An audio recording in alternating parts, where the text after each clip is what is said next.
Buenas tardes. Iniciamos, ¿sí? Rompemos el hielo después de esta tan bonita, tan linda, tan profunda inmersión en un mundo, por un lado onírico, por otra parte, un mundo tan cósmico y tan abierto como hemos tenido la ocasión de celebrar hace un momento. Esta mañana ha estado cargada, en los que hemos hecho la visita al Museo Oteiza y luego al Centro Cultural Huarte, ha estado cargada de palabras. Tengo una pequeña obsesión, que es leer siempre de los libros las últimas palabras. En los libros que están en la mesa de la entrada he podido leer siempre, amablemente, Vida Bello.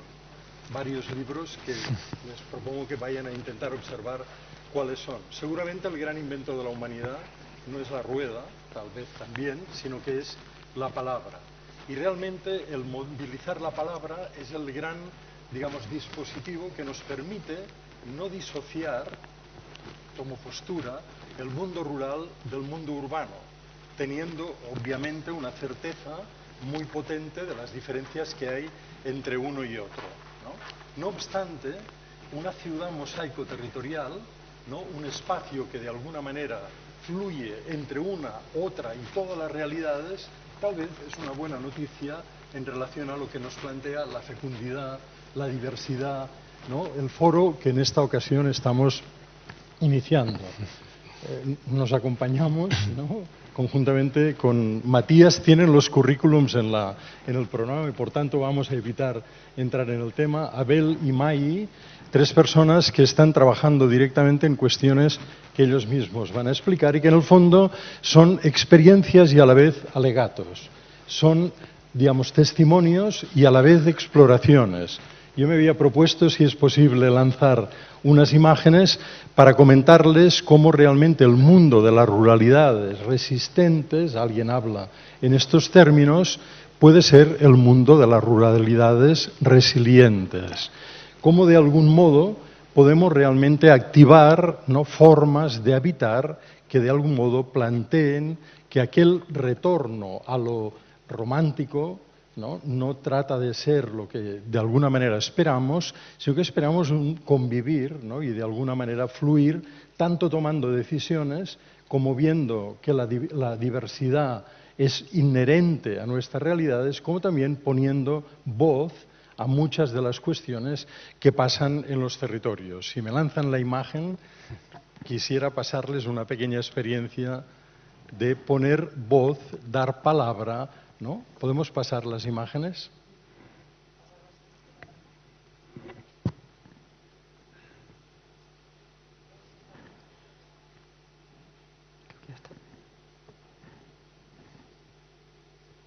Si soy capaz de hacerlas avanzar.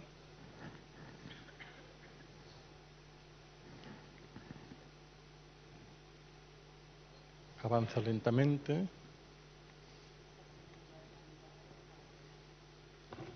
Es difícil competir con la iniciación del foro.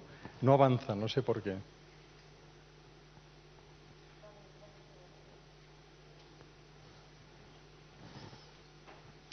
Sí, miren, en una ocasión, en un valle afectado por unas obras hidráulicas de gran envergadura, con un conjunto, ¿no?, con el grupito de estudiantes que salimos cada invierno cuando hace mucho frío a visitar y a experimentar y a, de algún modo, tener contacto con el territorio, nos propusimos mirar, observar. Y observando surgía que en este territorio de terrenos secanos húmedos hay una cantidad de agua ingente y brutal, que tal vez no hubiera hecho falta operaciones de infraestructura hidráulica tan potentes como las que se han hecho. No avanzan, no consigo hacerlo avanzar. Y es parte de la sorpresa, pero como estamos en directo, imagínense que yo ahora hago clac y ya salta la otra imagen, y donde parece que no había nada, salta la otra imagen, clac, todavía no, casi. De repente encontramos esta especie de cueva abierta, en catalán una bauma. Encima de esta roca deliberadamente se establecían unos regatillos, unos canalillos que permitían que el agua fluyera hacia el interior. Un espacio cubierto, protegido, por tanto, donde se podía hacer fuego y, por tanto, donde la tecnología era capaz de dar ampliación a aquello que la naturaleza proporcionaba. Arriba, en la montaña, en la parte superior de la roca. ¿Avanzamos? ¿Avanzamos? Clac. Vamos a bajar una cota y, de repente, allí donde parece que no hay nada, clac, avanzamos. Avanzamos, avanzamos. Adelante.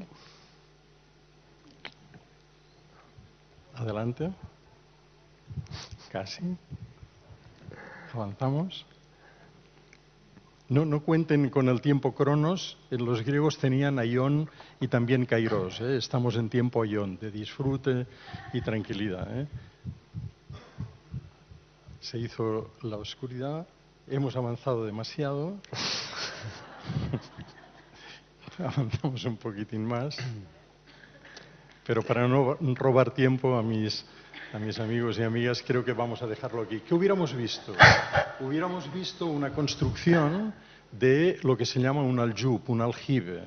Con la propia piedra del lugar, ¿no? El agua que va de algún modo bajando por la pendiente se vuelve a recoger en un depósito deliberadamente cubierto para que de algún modo los animales no caigan en su interior, y encima de esta construcción troncocónica hubiéramos visto una piedra que significa que aquel aljibe es agua para todas y para todos, es público. En definitiva, construíamos una sección del valle y en un lugar donde aparentemente no había agua y se tenía que construir, se ha construido un canal muy potente, había 1 hectómetro cúbico de agua. Poniendo voz, poniendo palabra a la experiencia, de repente nos damos cuenta que el Rus, el campo, tiene tantos conocimientos tecnológicos tradicionales, como cualquier otro espacio urbano.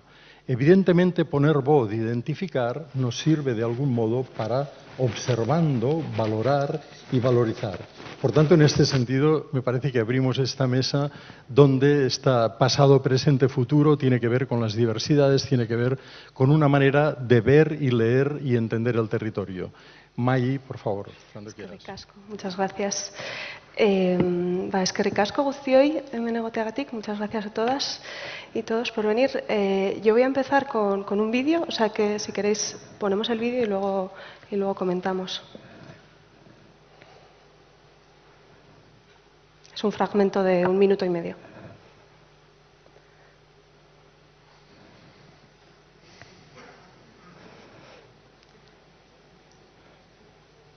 ¡Niños! ¡Niñas! ¡Venid! ¡Ahí vienen! ¡No os oigo! ¡No, Creo que deberíais recibirle con un fuerte aplauso. ¡Venid! ¡Está Ari! ¡Está todos! ¡Los niños! ¡Mira, vienen todos! ¡Mirad, señora consejera! A ver pastilla en el pueblo. Bien, señor flautista. Muchas gracias y hasta nunca. Adiós. Pues no me he de marchar sin más ni más. ¿No? No sin antes oír la promesa de toda la población de que vais a cuidar Itois y todo el Valle de Lónguida. Y lo vais a mantener con sus ríos y montes y limpio y bello como está ahora. Bien, espere un momento y oirá esa promesa. Queridos súbditos, les ruego que levanten un dedo en señal de promesa. Vamos. Los niños son los primeros que levantan. Y repetid conmigo. Prometemos cuidar de todo este valle. E intentar mantenerlo tal y como está. Voy a empezar con este fragmento de vídeo de 1993 porque el contexto donde nací, que es el Valle de Arce, que está en el Prepirineo Navarro, estuvo marcado por una gran lucha ecologista contra la construcción de un pantano, el pantano de Itoiz, y estuve muy rodeada de esa lucha, y de alguna forma siento como que aprendí que los medios rurales pues eran zonas que había que defender, ¿no? que eran lugares por los que había que luchar con todos los medios que teníamos, ¿no? Ya sean acampadas, manifestaciones, acciones como cortes de carretera o encadenarse, asistir a eventos reivindicativos como este que hemos visto, ¿no? En este fragmento asistimos pues, a unos eventos reivindicativos donde se hace un teatro y el pueblo y sobre todo los niños prometen proteger el valle. Como es un momento donde se sella simbólicamente un compromiso de lucha frente al pantano de Itoiz, ¿no? Las imágenes, como he dicho, son de 1993, están rodadas en Itoiz y 10 años después el pantano pues, inundó este pueblo y otros 7 pueblos y reservas naturales, bueno, todo un territorio en los valles de Longida y Arce, ¿no? Desde entonces han pasado ya 20 años, estamos en 2003-2005 fue cuando fue la inundación y sin embargo pues lo ocurrido sigue siendo una herida abierta en el valle, en los que se quedaron en el valle pero también en los que tuvieron que irse, ¿no? A través de mis películas yo me he preguntado ¿qué podemos hacer desde el presente cuando asistimos a un pequeño fin del mundo o un gran fin del mundo, depende de la escala en la que lo miremos, ¿no? ¿Cómo vivir hoy aquí sabiendo que debajo del agua está el valle que conocimos? ¿Cómo hacer un duelo colectivo por un territorio y qué posibilidades de vida surgen después de que algo así ocurra, ¿no? Esto es lo que ocurrió en nuestro valle, pero obviamente resuena con todas las pequeñas resistencias o grandes luchas contra megaproyectos extractivistas o invasores de canteras, complejos turísticos u otros proyectos de delirio de desarrollo infinito que afectan al mundo rural a diario, a todos sus habitantes, y con habitantes me refiero a los humanos, pero también a los no humanos, árboles, montes, ríos, etcétera, ¿no? Yo, como persona que realiza imágenes, que hace imágenes, cineasta, realizadora, pues a menudo se me hace una pregunta, porque trabajo en lo rural y a las personas que trabajamos desde lo rural nos preguntan sobre la función preservadora del cine, ¿no? Porque ya que el cine tiene como esta capacidad de trabajar como registro, como un valor de conservación, he traído unas preguntas que me han hecho a veces, ¿no? ¿Crees que los espacios y costumbres que retratas están en peligro de desaparecer? ¿Crees que el cine puede ayudar a preservar y asegurar ese futuro en el rural? A mí personalmente nunca me ha interesado hacer imágenes desde la idea de preservación, ¿no? Desde esa función de preservación, o no solo desde ahí. Quizás porque siento que cualquier intento de preservar algo, de condensar algo de una forma estanca es inútil, porque entiendo todo como un constante cambio, ¿no? Hay una charla que hizo Michael Marder en Artium que tituló El Museo Vegetal, que me pareció muy interesante también para pensar en esta idea de preservación, donde decía que el museo es un lugar donde se niegan el tiempo y el contexto ecológico de la vida, ¿no? Se afirma y se niega a la vez, porque intentamos preservar, pero a la vez negamos el contexto en el que esos objetos están inmersos, ¿no? En ese intento de preservar los objetos el mayor tiempo posible, ¿no? Y él decía, es como si el tiempo perdiera su poder o su aguijón sobre las cosas en un espacio apartado del resto del mundo, ¿no? Hablando del museo, ¿no? Pero yo quería trasladar esta idea un poco al cine que intenta preservar o que solo quiere preservar, porque me da miedo que se nieguen también el contexto y el tiempo de la vida, ¿no? Y de las cosas, ¿no? Y en ese sentido me parecía interesante la palabra archivo vivo, porque abre preguntas estimulantes, ¿no? Como que la idea de archivo de conservación, pero a la vez vivo, ¿no? Entonces, me parece que abre preguntas súper estimulantes para pensar, vale, ¿cómo podemos hacer cine o lo que sea que hagamos, ¿no? Desde esa manera de, por un lado, preservar, pero también mantener vivo, ¿no? O sea, como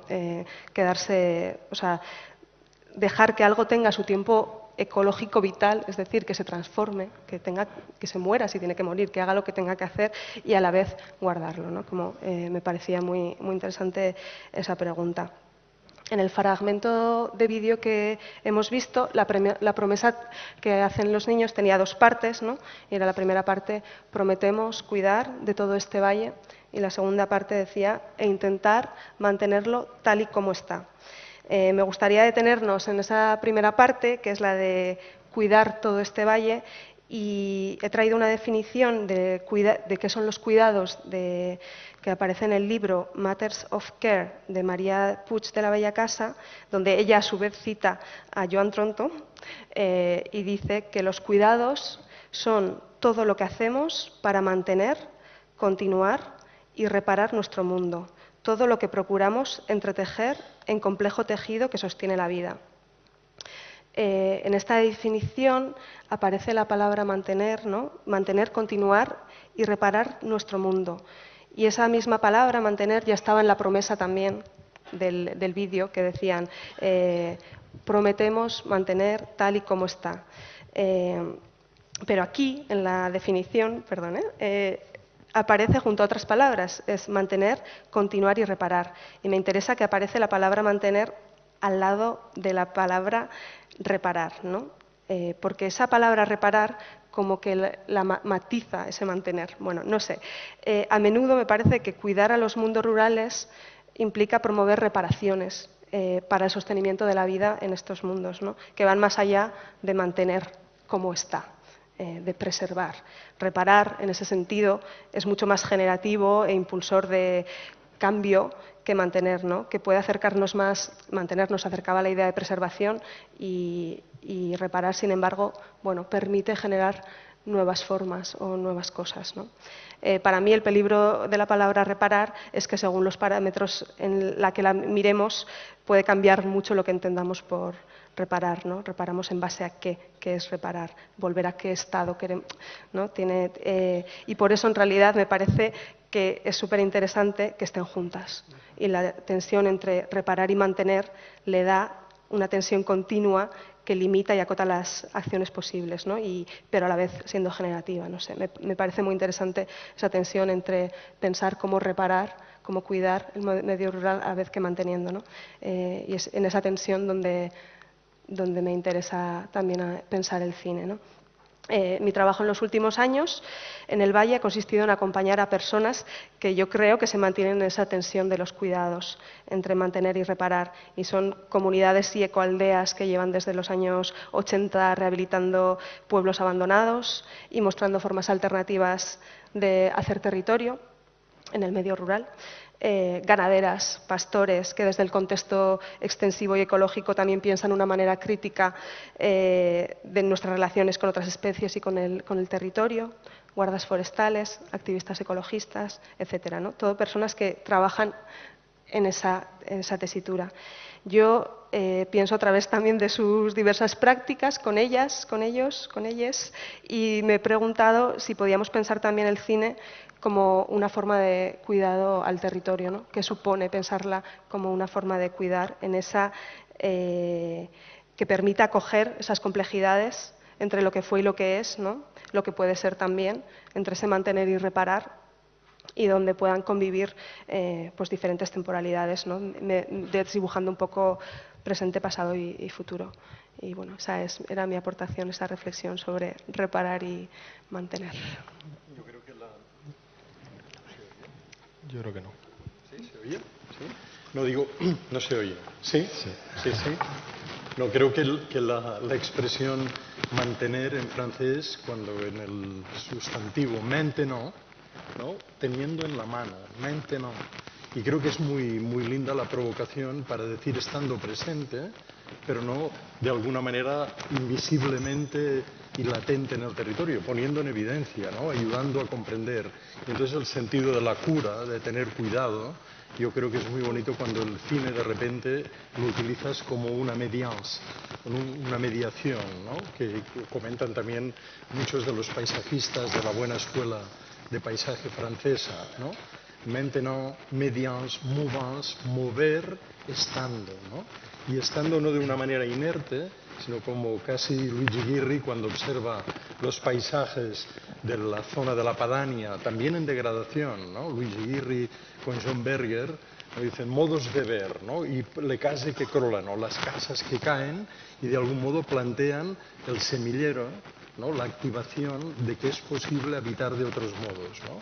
Y por tanto acoger, no repoblando, sino de alguna manera acoger acompañando y acompañándose, ¿no? Mirando de otra manera. Entonces el semillero de biodiversidad o de otras vías, de otras sensibilidades, ¿cómo lo ves, Abel? Muchas gracias por darme la palabra. Hola a todos. Muchas gracias. Antes de comenzar quisiera agradecer al equipo de Cultura y Ruralidades Foro Cultura y Ruralidades por hacer esto posible, y a mis compañeros de mesa pues por estar aquí conmigo, y bueno, pues también por hacer esta intervención, sostener esta intervención. Yo también tengo una presentación, no sé si me van a dar el mando, si lo tengo que decir a viva voz. Vale.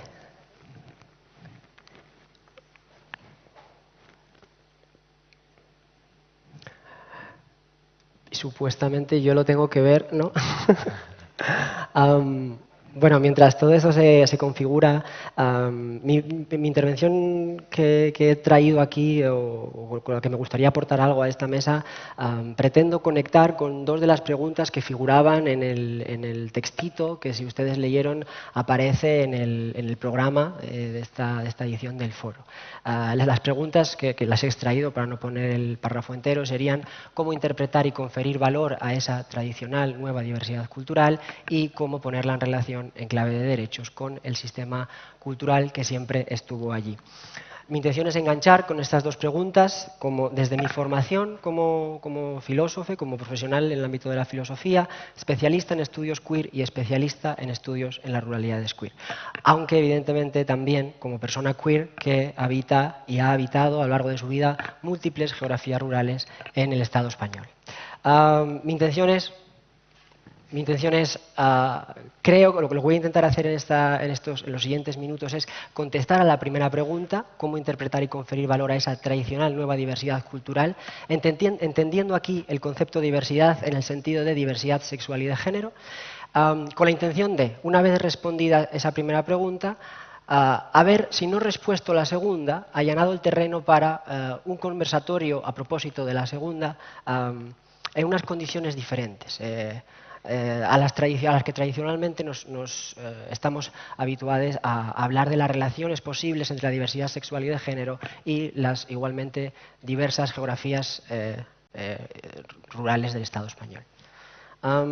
Bien, la pregunta era: ¿cómo interpretar y conferir valor a esa tradicional nueva diversidad cultural? El primer paso me aventuraré a defender aquí, si quieren luego en el debate lo desarrollamos un poco más, pero lo que me aventuraré a defender aquí es que el primer paso para conferir valor y reinterpretar esa nueva diversidad cultural, en este caso pensando en la diversidad sexual y de género, en las personas, por especificarlo, en las personas gays, lesbianas, bisexuales y otras polisexualidades, trans, intersexuales y otras disidencias sexuales que habitan las geografías rurales del Estado español, es entender que esa diversidad no es algo nuevo, que esa diversidad siempre ha estado allí. La diversidad sexual y de género es, me aventuraré a defender aquí, tan definitoria de las geografías rurales como lo es de las geografías urbanas. Y el colectivo LGTBIAQ+ arraiga y ha arraigado en la tierra de los pueblos, villas y aldeas del Estado español tanto como lo ha hecho su población heterosexual. Partiendo de esta tesis, de esta idea inicial, o mejor dicho, partiendo de esta idea inicial, es que podríamos empezar a abordar las cuestiones con las que doy paso a mi breve disertación. El reconocimiento de este hecho, defenderé, pasa por un reconocimiento, válgame la redundancia, que es doble. Para llegar a defender la tesis que les acabo de exponer es necesario reconocer, primero, la que he llamado una dimensión deconstructiva del reconocimiento, de la que en los estudios en ruralidades queer se ha llamado la metanarrativa de la heteronormatividad. les voy a pedir que me permitan ponerme técnica unos 1 minuto y medio y explicarles este concepto para que todos podamos seguir el ritmo de mi exposición. Lo siento, son mis dejes de la filosofía. No puedo evitar irme al concepto todo el rato, ¿no? Metronormatividad significa normatividad metropolitana, centrada en la ciudad metropolitana, en la metrópolis. Es un concepto que se utiliza para evidenciar el componente urbano, metro, centrado, céntrico, de los estudios y políticas LGTB y también del sentido común de la población a propósito de las relaciones afectivas e históricas entre la diversidad sexual y de género y las geografías rurales. La metronormatividad se articula al modo de un archivo estereotípico de historias a propósito de las intersecciones que hacen pensar la ciudad como el único espacio donde el sujeto LGTB, el cuerpo queer, la diversidad sexual y de género puede llegar a desarrollar sus proyectos de vida buena. La metronormatividad nos hace idealizar a la ciudad como el único espacio capaz de hacer florecer las capacidades de vida de la población queer y a la vez nos hace demonizar el pueblo, la aldea, la villa, como un espacio esencialmente se cree, o alguna gente defendería, pues censor, ¿no? Represor de esta diversidad. En resumen, sería la batería de archivos estereotípicos que hace pensar que la diversidad sexual y de género en el rural es algo nuevo, que lo tradicional, incluso alguien podría llegar a decir que lo natural en el rural es la heterosexualidad o la heteronormatividad.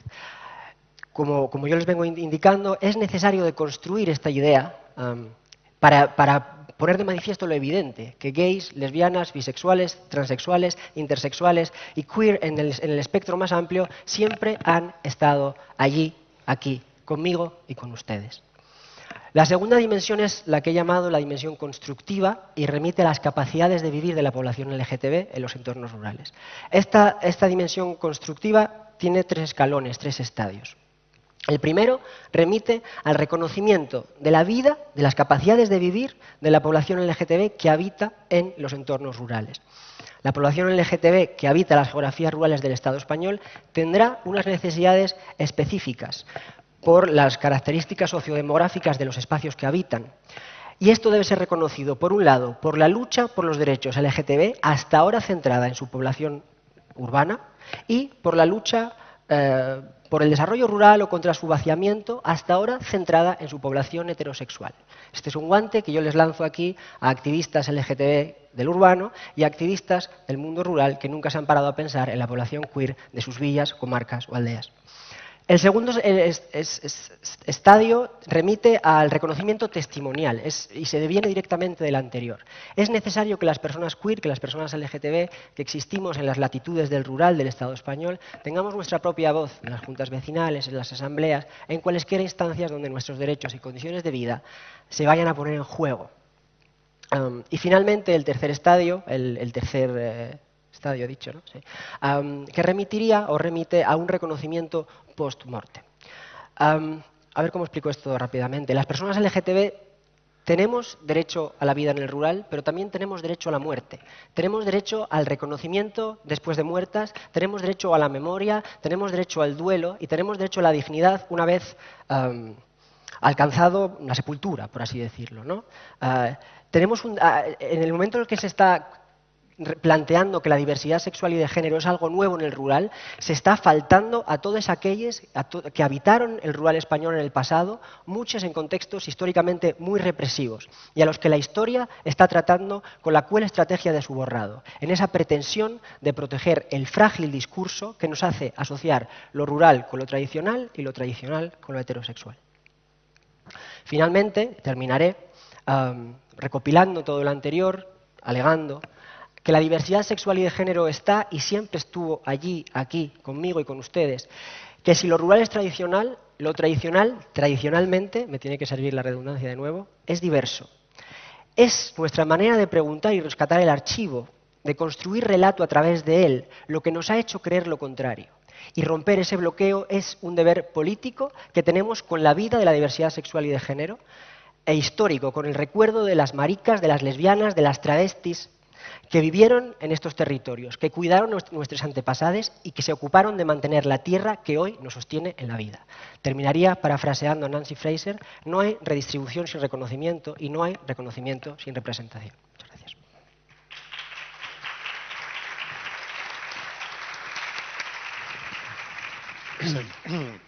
Yo creo que cuando vamos releyendo el título de esta sesión del fórum, ¿no? El archivo va ampliándose, digamos, a una gran riqueza de versiones e interpretaciones. El archivo de territorio, el archivo activo, ¿no?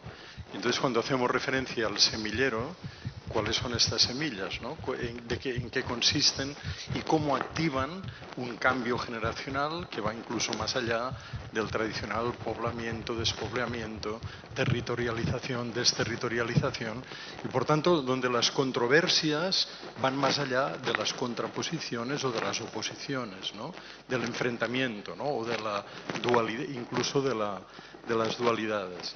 Yo creo que hay una dimensión que en los pequeños núcleos, en los pequeños asentamientos, es muy potente, que es a nivel político, ¿no? Cómo construimos o no comunidad, cómo nos sentimos de algún modo, ¿no? Coparticipando y co-construyendo, o en cambio experimentamos, ¿no? Modelos a veces muy jerárquicos, muy impositivos. Una pequeña anécdota: haciendo planeamiento en un pequeño municipio del Pirineo de Huesca, le explicábamos una propuesta de plan muy mal explicada, partiendo de nuestras opciones.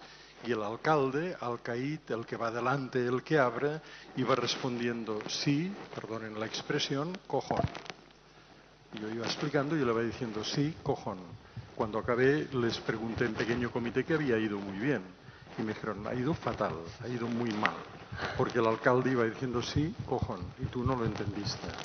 Y entonces esto nos remitía, digamos, a algo que yo creo que Matías conoce bien, o que de algún modo también practicas, que es cómo producir, cómo tomar decisiones, cómo realmente contribuir a un cambio generacional que de algún modo se apoye en una co-construcción, coproducción y por tanto superando límites, yendo más allá y tejiendo de algún modo concertaciones frente a los conflictos, también confluencias, ¿no?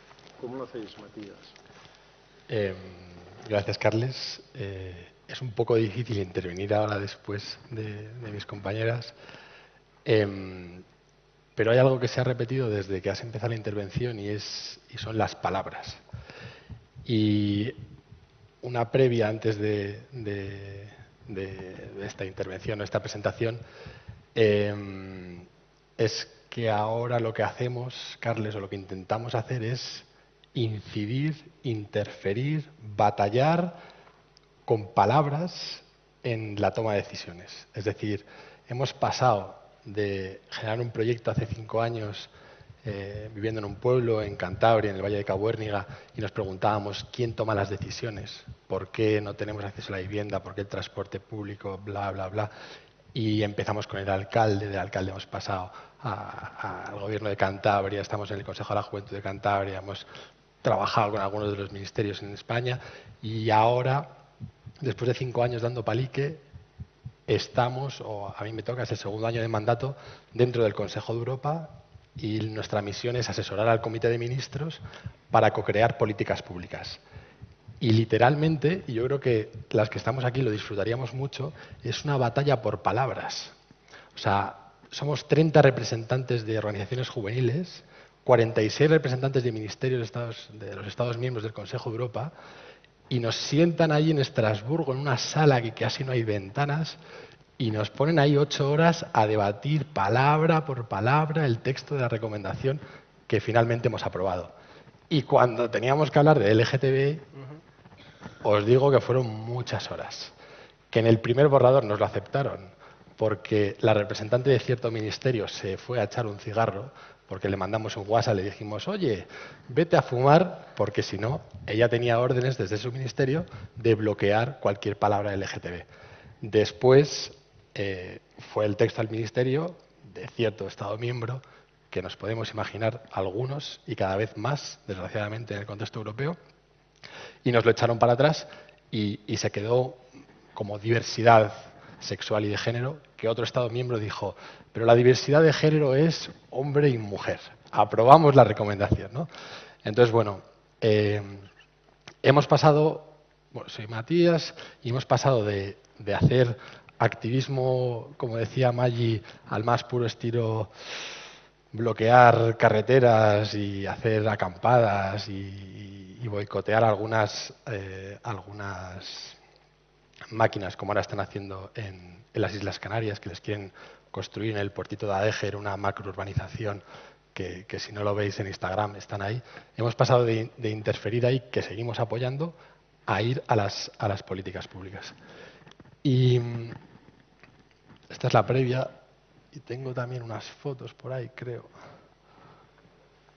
Y a veces me pongo nervioso a la hora de venir a estos espacios, entonces me traigo a mi gente.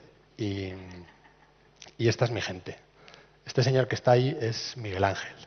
Miguel Ángel vive en Correpoco. Y yo cuando estaba estudiando ahí en las escuelas antiguas que no había nadie, pues yo salía de estudiar y Miguel Ángel me hacía un bocadillo de panceta, del chon que matan en casa y demás.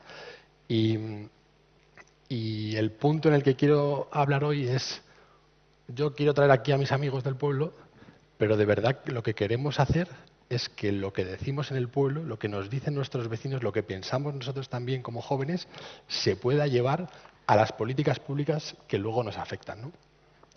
Entonces, más que una tesis, no sabemos cómo hacer eso, lo digo de verdad, llevamos 5 años intentando. Creo que este programa es su 8ª edición y por aquí han pasado un montón de proyectos, un montón de organizaciones con proyectos ad hoc específicos en el territorio. Decía el otro día un colega que casi esto de la participación es artesanal, porque tú en tu pueblo tienes tu contexto, tú tienes otro y tenemos que ajustarnos. Y este en concreto era un encuentro con jóvenes ganaderos de la zona o gente que está vinculada al sector de la ganadería con paisanos del pueblo. Y para generar ese encuentro y ese consenso, pues dijimos un vino español. Y el encuentro fue un vino español. Y vinieron los del pueblo, fuimos nosotros, gente de la ganadería, y hablando entre quesos. Las últimas conversaciones os podéis imaginar el tono que son. Pero ahí estamos 2 o 3 frikis que vamos con una libreta siempre o con el móvil y entonces vamos tomando notas. Y de lo que es un vino español en el pueblo de Correpoco, una parlá que llamamos, sacamos una serie de conclusiones, 3 folios enteros, que se lo enviamos a la Comisión Europea en el diálogo estratégico que están haciendo sobre relevo generacional. Y hemos hecho un evento intergeneracional en el pueblo, que hemos conectado a diferentes edades y ha sido un vino español que nos da estas conclusiones. La siguiente foto es, y me viene muy bien lo que ha dicho Maggi, este es un campamento. No sé si tenéis críos o no por aquí, pero igual habéis sido críos, todos hemos sido críos. Y eso de ir del campamento en verano está muy... Bueno, yo llevo a los niños al campamento. Pues nosotros decimos, no, tráete a tus críos del pueblo, que nos vamos de campamento. Pero nuestro campamento es la Escuela de Activistas Rurales. Y entonces nos vamos 7 u 8 días a la montaña y lo que les enseñamos a los chavales entre rutas, paseos, gincanas, sesiones de graffiti, karaoke, todas estas cosas, les enseñamos a que tienen el derecho y tenemos la capacidad de incidir en lo que ocurre en nuestros pueblos. Desde manifestaciones, pintadas y ahora lo estamos formando a un consejo asesor dentro de nuestra asociación para intervenir políticas públicas, que es que nadie nos ha enseñado.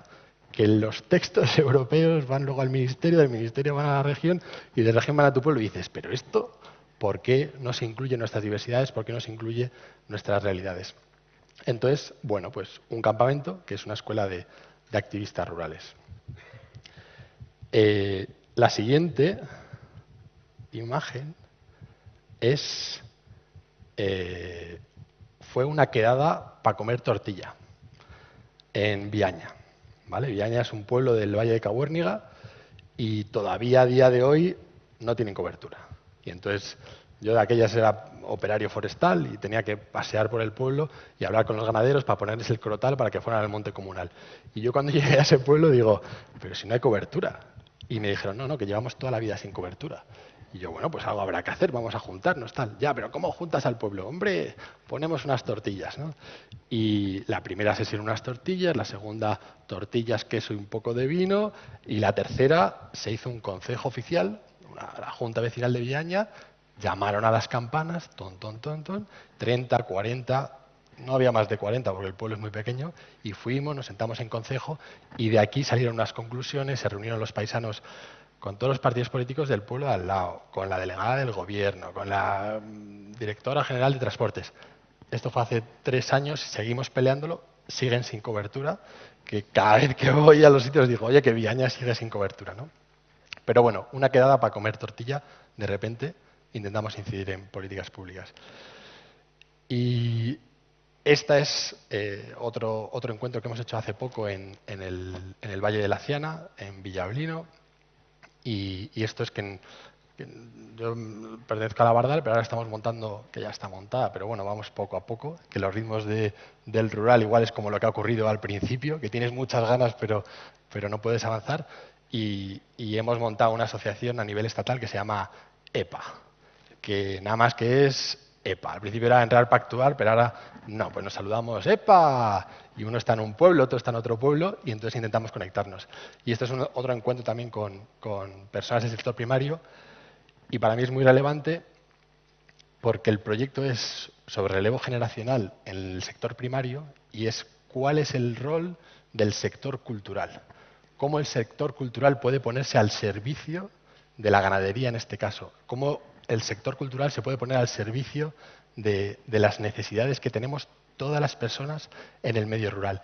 Que en otros espacios, en otros programas, aquí en Cultura Rural se habla de la toma de decisiones participativa, de la gestión cultural, pero nosotros queremos decir que no solo en el sector cultural, que es que tenemos viviendas, tenemos espacios de ocio, tenemos transporte, que tenemos que incidir, y yo creo, y esa es la propuesta que nosotros traemos, que no tenemos una varita mágica, cada quien en su proyecto lo hace como puede, pero la mediación cultural, la gestión cultural es muy, bueno, pues que estaría bien que todos nos uniéramos en esa. Y la última es un poco más seria, pero a veces, y lo decimos como un poco triste, que es ¿por qué tenemos que irnos hasta Estrasburgo para sentarnos en una mesa con los ministros y co-crear un texto en el que todas las palabras las hemos debatido, las hemos consensuado, las hemos peleado? ¿Por qué tenemos que irnos tan lejos? Si que todos vivimos en nuestro pueblo, ¿por qué no lo podemos hacer en nuestro pueblo, ¿no? Y ahí creo que las asociaciones, nosotros ahora que estamos hablando de la perspectiva juvenil y cómo incluir la perspectiva de las personas jóvenes que vivimos en los pueblos, no habría que irse a Estrasburgo, que las asociaciones tenemos esa capacidad a nivel local, que esta red de asociaciones que estamos montando en lo estatal nos va a ayudar a incidir, y aquí se la suelto al Ministerio de Cultura, que yo creo que tiene la capacidad y esta mesa yo creo que visibiliza esa intención o esas ganas o ese buen trabajo que está haciendo para poder mejorar nuestros pueblos y la vida que tenemos. Y esto sería todo. Yo creo que respondes a muchas de las preguntas. El otro día, viniendo una persona fantástica, la taxista desde Pamplona hacia acá, me decía, ¿ves esta calima, ¿no? Esta especie de atmósfera? Es los vientos de los incendios de Canadá que están llegando hasta aquí. Tal vez se ha de ir a Estrasburgo, ¿no? Para que de repente determinadas voces reverberen en los lugares propios de otra manera, ¿no? Y por tanto nos sintamos parroquiales, pero también metropolitanos, pero también supralocales, ¿no? Y que por tanto haya una interacción precisamente no que elimine la condición de ruralidad, pero tal vez, me mojo un poco, que establezca flujos entre las formas de vivir que cada vez más son de uso alargado del territorio, ¿no? De intensidades a tiempo parcial, de habitar en un lugar, pero también de habitar en otros lugares y por tanto también como de apertura. Decías que no hay varita mágica, pero me parece que en lugar de varita mágica lo que tenemos son como direcciones de una sinfonía o polifonía, que también es algo del foro, que nos vuelve de algún modo a interpelar, ¿no? Realmente ahí esta comunicación visual, yo creo que aparte de hacer productos, lo que promueve también son procesos, ¿no? Cómo a través del tiempo has ido viendo también esta progresión, ¿no?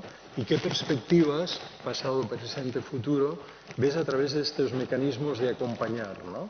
A través de la cinematografía, de las imágenes, del mundo de la comunicación compartida. Porque realmente vemos lo que vemos, pero como decía Yi Fu Tuan, la mitad de lo que vemos en términos de belleza están en relación a lo que conocemos. Y el cine también aporta, y el trabajo para producirlo aporta conocimiento, ¿no? ¿Cómo lo ves? Luego abrimos, por favor, cualquier pregunta y ya la podemos lanzar si les parece bien. Yo no tengo grandes dotes moderadoras, pero me parece que estamos a 35 minutos, es un buen momento para abrir y que no sé cómo se hace, se levantan manos, no sé, nos levantamos todas. Si alguien tiene alguna pregunta que lo vaya haciendo. Mira, pero, ya hay una pues, por ahí. Por favor. No sé si... Sí, me libro. ¿El qué? Respondo.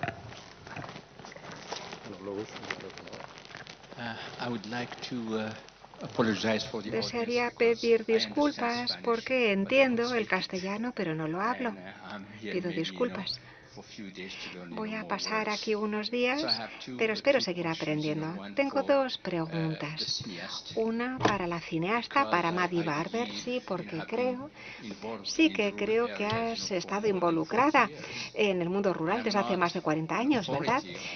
Y yo también. Yo no soy una autoridad en este terreno, pero yo también he sido testigo de la evolución, de todos los cambios que se han producido en las zonas rurales en términos de actividades o de mini actividades. Y en tu caso, yo creo que puede que haya una nueva vía, ¿verdad? Porque yo soy de Marruecos, yo vengo del noreste de Marruecos y como sabéis, el entorno más frágil está en las zonas rurales, precisamente. Y en las comunidades, en nuestras poblaciones, en ocasiones se toma además ese entorno como una fuente de ingresos. Es decir, y muchas veces, claro, tienen que sobrevivir, tienen que utilizar el entorno, sí, el medio ambiente, sin abusar de él. Usan el entorno y el medio ambiente de una forma muy inteligente.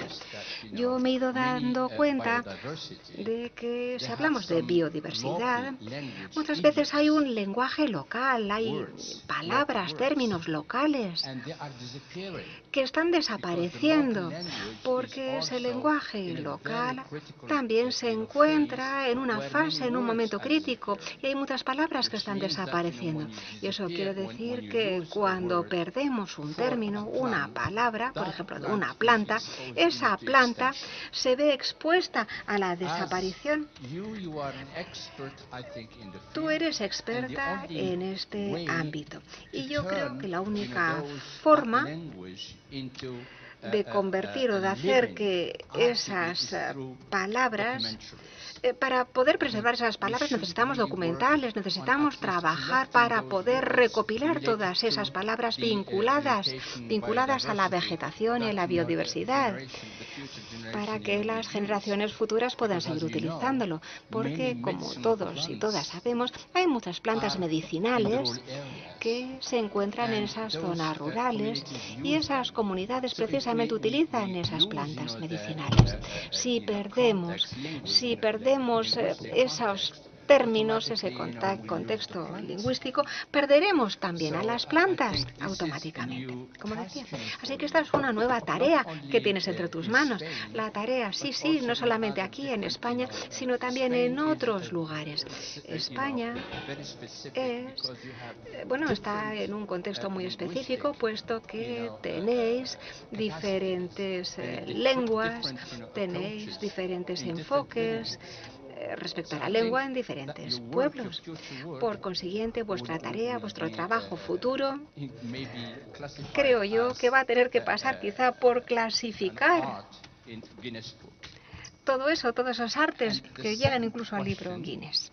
Y tengo una segunda pregunta. Mi segunda pregunta es la siguiente. Divide y vencerás, ¿verdad? Dijo alguien. Pero en la mayor parte de los gobiernos es cierto que no disponen de una estrategia nacional. Es así. Y además una estrategia que interconecta los diferentes sectores. Tenemos por un lado la agricultura, tenemos por un lado los enfoques nacionales para la agricultura. que se centra en la agricultura o en el turismo. Tenemos también, claro, el sector de la artesanía. Claro, y eso está teniendo un impacto negativo en todos los demás sectores. Por consiguiente, necesitamos que haya interconexión entre las diferentes estrategias nacionales. Vale, contesto en castellano, ¿no? Bueno, gracias por la pregunta. No sé, justo como había estado diciendo que no me interesaba el cine como preservación, pues no sé si es mi función, creo que no, pero me parece interesante pensar, porque es que yo no creo que haya... Y yo trabajo desde las imágenes, no desde pues, las plantas medicinales o lo que sea, ¿no? Pero no creo que haya como... Pues, no sé cómo decirlo, espera, ¿eh? O sea, me interesa cuando diferentes temporalidades cohabitan, ¿no? Entonces, es muy interesante en el valle donde ocurrió lo de Itoiz, los nuevos pobladores que llegaron en los años 80 a estos pueblos abandonados, está La Cabe, pero también está Arizkuren y está también otro pueblo que se me ha olvidado ahora el nombre, pero bueno. O sea, al llegar al principio y al no tener mapas, empezaron a nombrar los territorios en los años 80 a su manera. O sea, no cogiendo la toponimia de los lugares, sino poniendo nueva toponimia a los sitios. Y me parece muy interesante porque ahora están haciendo un trabajo de reordenación territorial y como que han hecho un trabajo con los mapas oficiales, entonces hay un solapamiento de cómo se llama para las nuevas comunidades los lugares y cómo se llamaban antes. Entonces tienes un mismo lugar que las personas nuevas le han llamado el paraíso, porque era como un lugar que era precioso, protegido, porque es como una apertura en el bosque, y tiene su nombre, ahora no lo sé, pero tiene su nombre anterior, ¿no? Su toponimia. Y que puedan cohabitar esas dos toponimias es lo que me interesa. Y pensando esto más hacia el cine, es lo que me interesaba eso, ¿no? Como pensar cómo en el audiovisual podemos utilizar diferentes materiales de diferentes momentos históricos y al ponerlos unos con otros crear como una especie de sensación como que el tiempo no tiene por qué ser lineal, ¿no? Puede convivir a la vez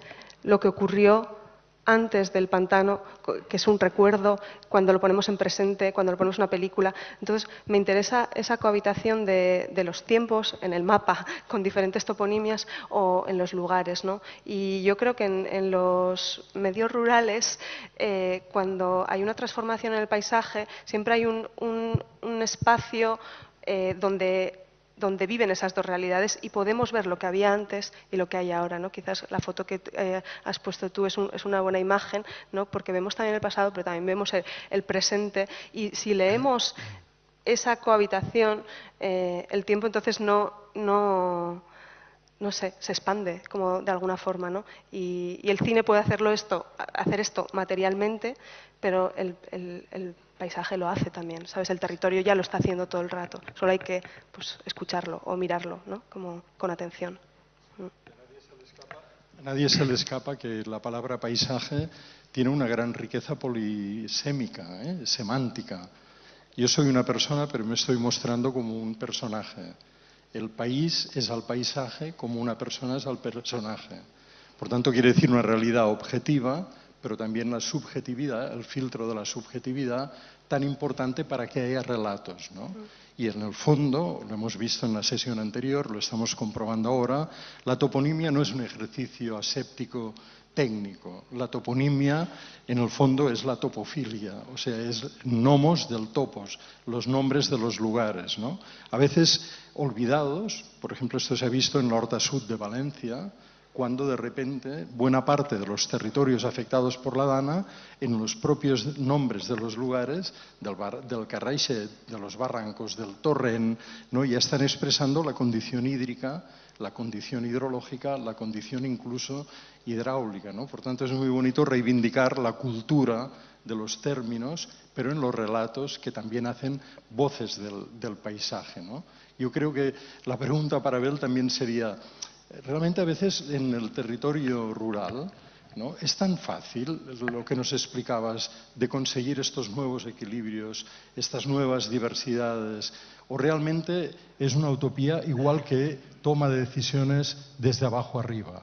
Son dos utopías que a veces parecen realmente difíciles, ¿no? Casi les preguntaría, pero mientras vais pensando la pregunta, hay algunas otras preguntas para que nos quede tiempo. Allí hay una, tenemos dos preguntas, pero... Hola, bien, yo tengo más que dos preguntas, no sé, dos cuestiones a plantear. Una para ti, para Matías, muy cortita, que es la siguiente. ¿No tenéis la sensación en Estrasburgo de que os están tomando el pelo? ¿De que esto es marear la perdiz, darte la palmadita en la espalda? Sí, sí, muy bien, majo, sí, muy bien lo que habláis, pero os vais a quedar con un palmo de narices. No. Y la otra es para Maggi. Yo conozco, soy de aquí, conozco por la problemática que hubo en Itoiz, la viví relativamente cerca, pero veo que soy del mundo rural, he sido de un pueblo muy pequeñito, que hay dos palabras, tanto que habléis de palabras, interés general. Con esas dos palabras hacen con nosotros lo que quieren. ¿Qué ocurre? Que igual a veces, a la larga, o en cierto modo, tenemos que darles la razón. El tema de Itoiz, que conste que yo pienso que el Canal de Navarra ha sido el pelotazo urbanístico de los últimos años, vamos, una estafa de categoría impresionante. Ahora Pamplona bebe gracias a Itoiz. Pamplona, una ciudad que está creciendo a pasos agigantados a costa del resto de Navarra, bebe, y soy la industria de la cuenca, gracias a Itoiz. ¿Alguna pregunta más? Y volveríamos al debate. No, por mi parte... no digo del resto de comunidad activa, territorio activo. ¿No? Pues... No sé si quieres tú, Abel. No, tú va primero Estrasburgo y luego... Estrasburgo, quizás. Estrasburgo, madre mía. Le damos la palabra a Abel y así... ¿Sí? A ver. Yo tengo micro, no hace falta... a ver, es que estaba pensando en otra cosa, porque Si quieres, el debate me lanza, lleva a otro lugar. Vamos a ver. Sí, utopía, no sé qué, bien. O sea, yo creo que conecta tu manera de interpelarme, Carles, con la pregunta que todo el mundo se hace y para la cual de manera a priori casi tiene ya una respuesta preconcebida. Y esta sería si ¿está acaso más oprimida la población LGTB que vive en las geografías rurales que la población LGTB que vive en las geografías urbanas? Ese sería un poco el marco que contextualizaría esa intervención, ¿no? Más que ofrecer una respuesta a esa pregunta, que se la voy a ofrecer, no se impacienten.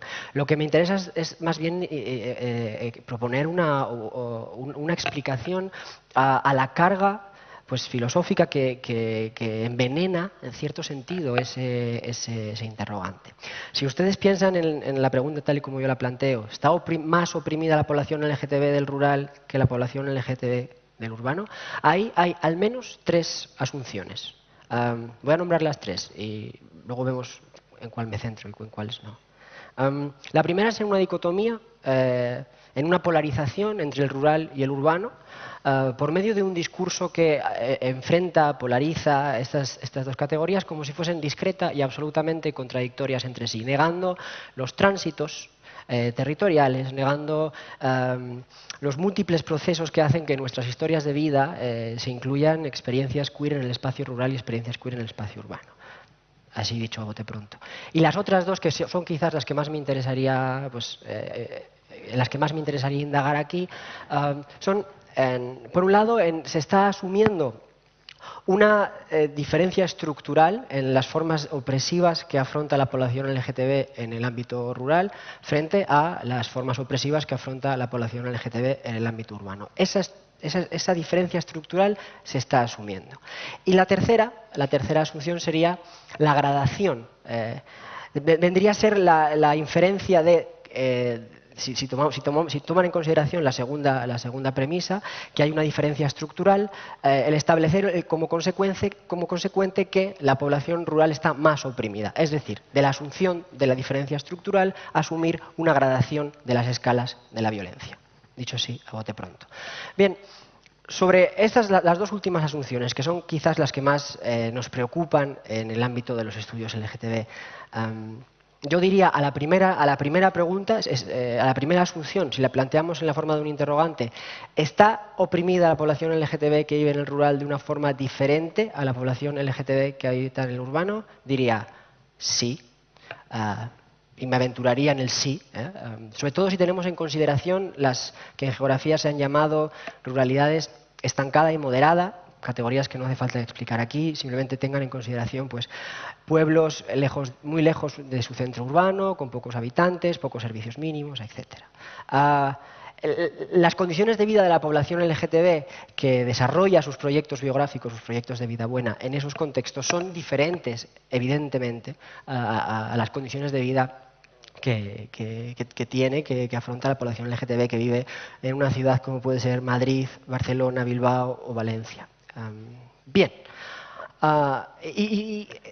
¿Tiene eso un impacto en las características de la violencia que afrontamos? Pues claro, ¿no? Sobre esto no hay aún para España, para el Estado español, aún ningún estudio publicado, pero no me parece una inferencia ¿cómo decirlo?, osada. Si tenemos en consideración estudios que han trabajado cómo la violencia de género incide de maneras específicas a las mujeres que la experimentan en las zonas rurales que en las zonas urbanas, pues por razones similares podemos llegar a pensar que la violencia LGTBI +fóbica también se manifestará con esas diferencias. Ahora bien, ¿implica el reconocimiento de esta diferencia estructural de las formas de la violencia LGTBI +fóbica una gradación en esas escalas de la violencia? ¿Implica reconocer que la población LGTB está oprimida de forma diferente en el rural que en el urbano? ¿Que la población LGTB está más oprimida en el rural que en el urbano y que, por tanto, las geografías rurales son menos capaces de hacer florecer los proyectos de vida buena de la población LGTB en el rural que en el urbano? No, esa inferencia no está demostrada. Les remito a otra fuente que no existe. Actualmente, para el Estado español, no hay ningún estudio que pruebe, que demuestre que las geografías rurales son peores para la población LGTB que las geografías urbanas. Entonces, ¿qué está pasando? ¿Cómo es posible que todo el mundo piense que si eres gay, lesbiana, trans, bisexual, queer, en cualesquiera de toda la diversidad de identidades o diversidad sexual y de género, vas a ser menos capaz de ser feliz en un pueblo que en una ciudad? Algo no está funcionando. Esto conectaría con todo lo que ya les he expuesto con anterioridad, con esta metanarrativa de la metronormatividad que yo les invito aquí a deconstruir y con una falta de reconocimiento de nuestras capacidades de vida, de nuestras necesidades específicas que no están siendo abordadas por las políticas públicas, por los organismos de gobierno, por los estudios LGTB y tampoco por los estudios en ruralidades y que nos hacen aventurarnos a contestar a estas preguntas de maneras que se ponen en marcha más bien desde el estereotipo que desde el conocimiento factual de lo que está pasando, que es realmente lo que nos atañe, diría. Vale. Decía antes que no hay varita mágica, pero sí que tenemos una voluntad, y las que estamos aquí, de ser honestos con nuestros territorios, ¿no? Y visibilizar y ponerle palabra a lo que es la realidad del medio rural, ¿no? Para responder a tu pregunta, me encantaría traer aquí a dos de mis amigas, que son Geniuca y Menuca, ¿vale? Y Geniuca y Menuca van paseando por ahí por Ruente, tal, en zapatillas, y son de esas que te preguntan de todo y les cuentas de todo. Y ellas te dirían que es que Matías es un poco infeliz, como infeliz en que de bueno tiene un poco de... sí, de que me lo creo todo, ¿no? Pero en este caso decía que no hay varita mágica, pero lo que sí hay estructuras. Y para hacer una referencia, en 1972 el Consejo de Europa estaba implementando la co-creación de políticas públicas en el Comité de Ministros, incluyendo a los jóvenes, y aquí en el Estado español teníamos una dictadura, ¿no? Entonces, lleva más de 50 años, que ahora estamos celebrando los 50 años de democracia en España. El Consejo de Europa lleva más de 50 años implementando o intentando trabajar una estructura que de verdad incluya la perspectiva juvenil en las políticas públicas. Y para mí ha sido a nivel de estructura, creo que tenemos muchísimo que aprender. Que luego esas políticas que aparecen se vayan a implementar o no se vayan a implementar más o menos, creo que eso es otro debate. Pero a mí me gusta también este foro y la cultura porque hablamos de procesos y hablamos de espacios. Los resultados vendrán o no vendrán, los veremos o no los veremos. Pero creo que como estructura, el Consejo Asesor de la Juventud del Consejo de Europa, en el Comité de Ministros, que no me pagan, o sea, que no es porque ahora tenga que hablar bien de ellos, creo que es fundamental y tiene una voluntad, que es co-crear. Y decía Maggi sobre los territorios y cómo la CABE, Arizkuren, cambian los nombres de los lugares. Pero para mí el problema, y varias de las entidades que forman parte de EPA, de la red de asociaciones juveniles que estamos lanzando, y la nuestra propia, la Bardal, hablamos que es que esa transformación, otra vez no hay varita mágica, pero sí que hay un proceso, y no es un proceso democrático. Ahora, por todos lados, la democracia, o en el contexto europeo, se habla muy belicista, ¿no? Tenemos que enfrentar la seguridad, bla, bla, bla. Y el otro día, en una de las reuniones del Consejo de Europa, el nuevo secretario general habla de que la democracia hay que defenderla. Y entonces habla de la democracia desde el belicismo también. Es decir, si nosotros queremos defender a Europa y defender la diversidad cultural, la diversidad que tenemos, los derechos humanos, el Estado de Derecho que tenemos aquí en Europa, tenemos que defenderla. Y yo levantaba la mano y le decía, vale, pero la democracia se defiende viviéndola. Y casi todos los jóvenes de Europa vivimos en zonas locales, ya no pueblos o ciudades.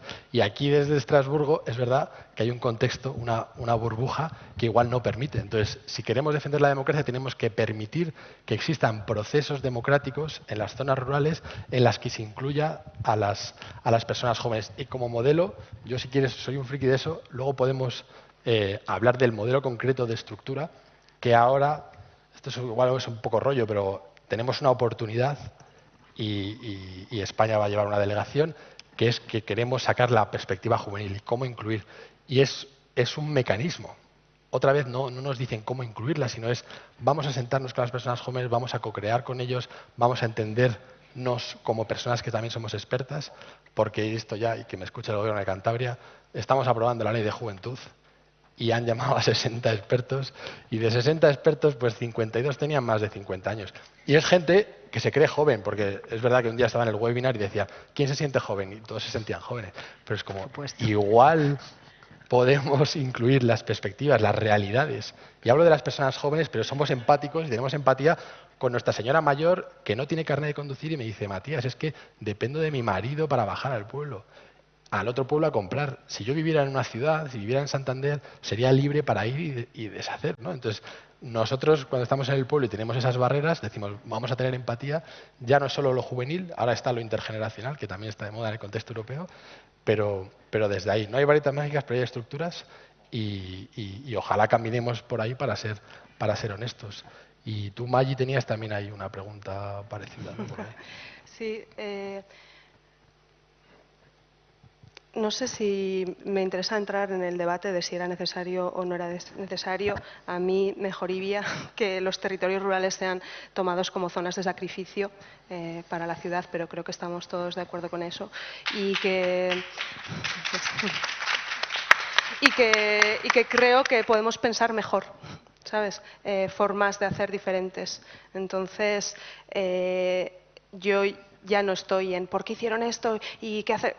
Estamos en otro lugar en el valle ya. Estamos en cómo vivimos ahora, cómo aceptamos que esto ha ocurrido. Y desde ahí creo que es como, pues eso, también mucho más generativo que quedarse en una cosa de fueron malos, tal, ¿no? Que lo podemos pensar a veces, pero no hace falta, ¿no?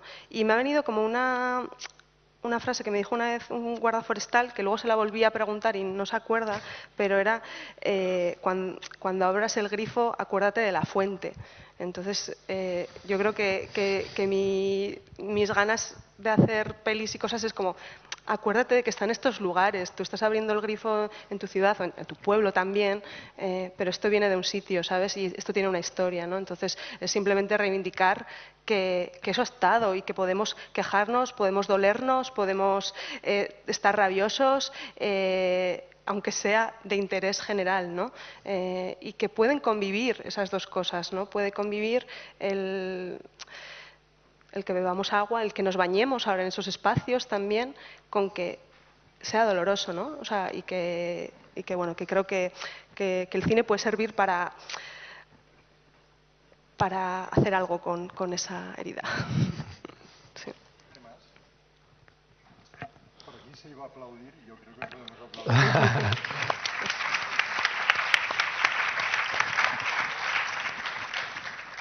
Seguro que hay alguna otra pregunta. Nos quedan 9 horas. Ay, perdón. 9 minutos y todo el foro. ¿Alguna pregunta por aquí?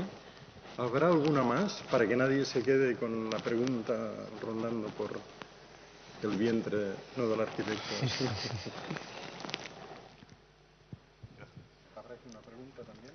Podéis hacer las dos preguntas, ¿no? Y luego... Sí, bueno, yo soy David, vengo de la provincia de Toledo. Tenemos una plataforma que hacemos actividades culturales en el medio rural. Y bueno, la primera pregunta era para Matías. Nosotros no trabajamos estrictamente en diversidad, sí como, digamos, como valor transversal. Nuestro pueblo, nuestra comarca son pueblos muy pequeñitos, el más grande no llega a 1000 habitantes. Evidentemente hay presencia de diversidad sexual y de género, pero está muy poco visibilizada y además, pues obviamente hay, estamos hablando de Castilla, es un territorio muy poco proclive a admitir esa diversidad y a integrarla, con lo cual las personas diversas en género y sexualidad también se sienten muy poco motivadas a participar de lo público y a exigir lo suyo, ¿no? Entonces, ¿qué estrategias podemos establecer para proyectos culturales en esta línea para favorecer ese objetivo transversal que indudablemente tiene que estar ahí, ¿no? Y luego la otra nota era sobre lo que hablábamos del agua y los embalses. Bueno, yo no tengo experiencia en ese ámbito, aunque mi formación sí que me vincula un poco al tema de la gestión de estos ámbitos. Bueno, soy geólogo de formación y los números, si hacemos números de consumo de agua, creo que a veces nos engañamos, ¿no? El agua de consumo humano, el agua de boca que se llama, nunca va a justificar en volumen la creación de un embalse, ¿no? Bebemos muy poca agua como para necesitar un embalse para eso, ¿no? Lo que alimentan los embalses y, por tanto, la estrategia que hay detrás de lo que supone crear un embalse y sacrificar un territorio, por lo general rural, para disponer de agua, es básicamente el desarrollismo. Es una estrategia de crecimiento con ese sueño desarrollista dentro del capitalismo neoliberal, buscando un crecimiento infinito, que ya sabemos que es imposible.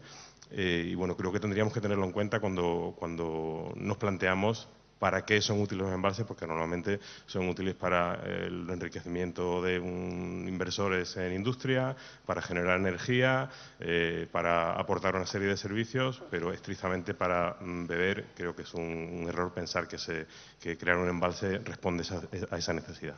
Gracias.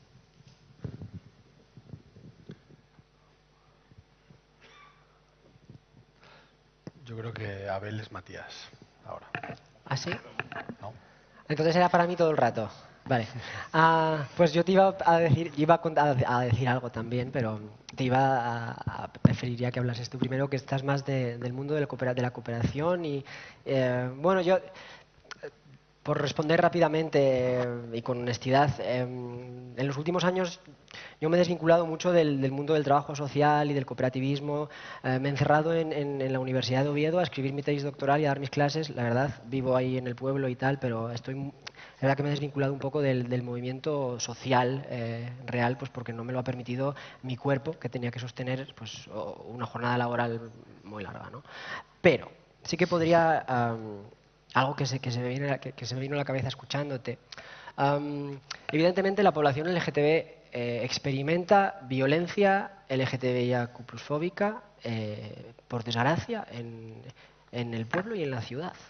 Eso es una píldora difícil de tragar, pero que existe la homofobia, la lesbofobia, la bifobia, la transfobia, la intersexfobia, etc. En el pueblo y también existe en la ciudad, es un hecho. Ese sí, de todo lo que yo he hablado hoy es de lo poco que sí está demostrado, empíricamente, cuantitativamente, etcétera, por el trabajo social, por las ciencias sociales y todo eso. Bien, ¿qué pasa? Que la especificidad de la violencia que afronta la población LGTB en los pueblos, en las aldeas y en las villas está absolutamente desatendida. En la ciudad, cuando yo digo que las políticas públicas del Estado español están metropocentradas, o son metronormativas, están metrocentradas, urbanocentradas, etcétera, me estoy refiriendo a que están pensadas por y para la población queer que habita en los principales núcleos urbanos del Estado. ¿En qué se manifiesta esto? Bueno, pues lo primero, los observatorios contra la homofobia, lesbofobia, ni siquiera cuantifican la violencia que no sucede en geografías que están lejos de sus principales núcleos urbanos, por razones metodológicas complejas, pero ni siquiera son capaces de cuantificarlo. Básicamente porque la población LGTB que vive en una comunidad autónoma lejos de esa ciudad no denuncia la agresión a ese observatorio. Entonces no aparecen ahí cuantificadas como si aparece en el Observatorio Madrileño contra la LGTB-fobia una agresión homófoba o lesbófoba que tenga lugar en Chueca, ¿no?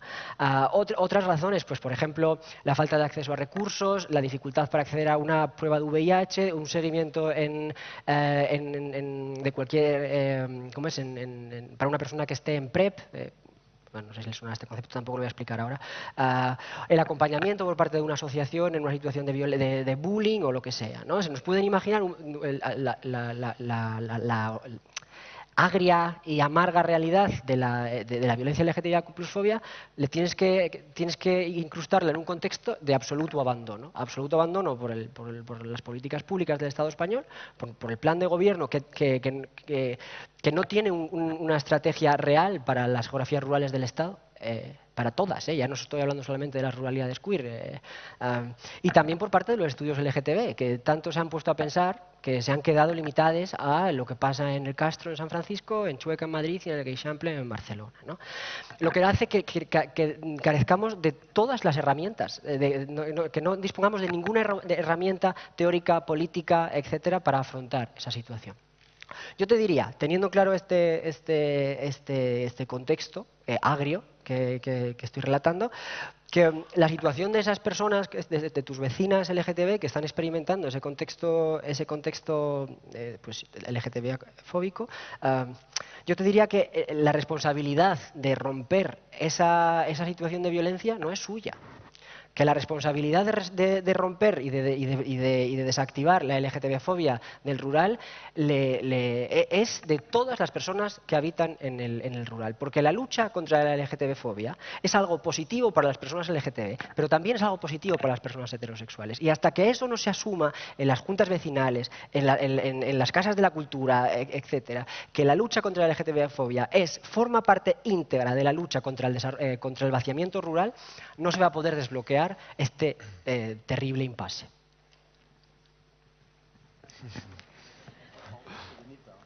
Quedan 2 minutos, por tanto tenéis la palabra para cerrar o para... ¿No? Pues, a mí... Dale. Sí, por favor. Bueno, muy breve. Gracias por la intervención y gracias por la sensibilidad a la hora de presentar esta temática compleja. Y quería haceros una pregunta relacionada. Habéis mencionado mucho la importancia de nombrar y de la palabra y quería vincularla a la importancia de los silencios. Es decir, cómo se preservan los lugares desde los silencios en un mundo acelerado como el que vivimos y donde lo rural tiene también siempre anejo el tema del turismo y la masificación. Gracias. Matías, dale. Sí, no queda mucho tiempo para hablar de los silencios.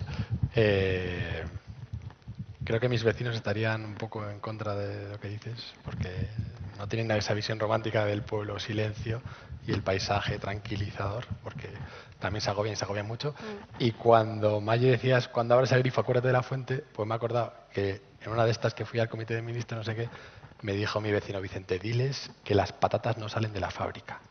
Y era lo mismo para decirles, lo que estáis haciendo aquí está muy lejos, no sabéis que las patatas las cultivamos nosotros. Así que nada, me he acordado, Maggi, y yo suelo decir que bajamos en los pueblos, que echemos parlas, que hagamos contenido y que luego peleemos la mejora de las estructuras. Y no sé si tú... No, gracias. Leí hace poco en una pintada, emborráchate de literatura porque tu resaca será la cultura. Y en este sentido tal vez emborracharnos, ¿no?, de palabras, pero de palabras comprobadas y de experiencia puede ser una buena resaca para nuevas políticas públicas, para nuevas concertaciones, conscientes de lo difícil, de lo complicado, pero también abriendo brecha. Muchas gracias a todas y todos.